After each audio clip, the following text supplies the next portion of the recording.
Umrah Maqbulah ini yang telah diasaskan dan ditubuhkan sejak daripada tahun 2020 lagi, dan kita daftar dengan semua yang sepatutnya dengan MOTAX ya.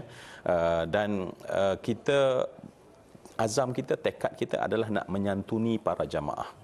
Dan sentiasa kita sebutkan bahawa ketika Nabi Allah Ibrahim, Allah kata wa'adzin finnas bil haji ya'tuka rijalan wa ala kulli dhamirin, itu maka kita rasa sesuatu yang indah kalau kita dapat ibadah kita adalah membantu ibadah orang lain.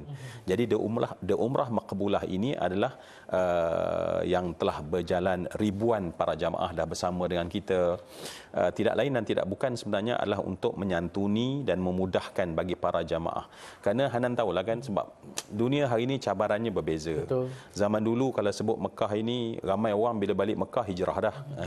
Zaman sekarang orang pergi nampak macam orang kata healing. Tapi kadang-kadang konten. Kadang-kadang Mekah dan Madinah tu menjadi salah satu daripada, sebab tu kita dalam Umrah Maqbulah kita cuba tekankan sangat pada diri kita lah terutamanya ya.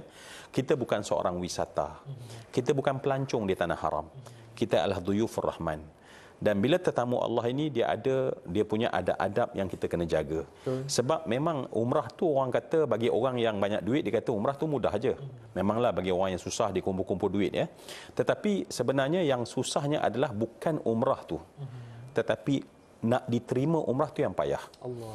Dan sebab itulah bila kita nak makbulah, makbulah ni maksudnya yang diterima itulah, itu menjadi nama bagi Umrah Maqbulah ni. Sebab tu kita nak setiap orang yang bersusah payah kumpul duit ni sampai dia dapat apa yang Allah kata, Nabi kata tu kan, tidak ada laisa lahu jaza illal jannah.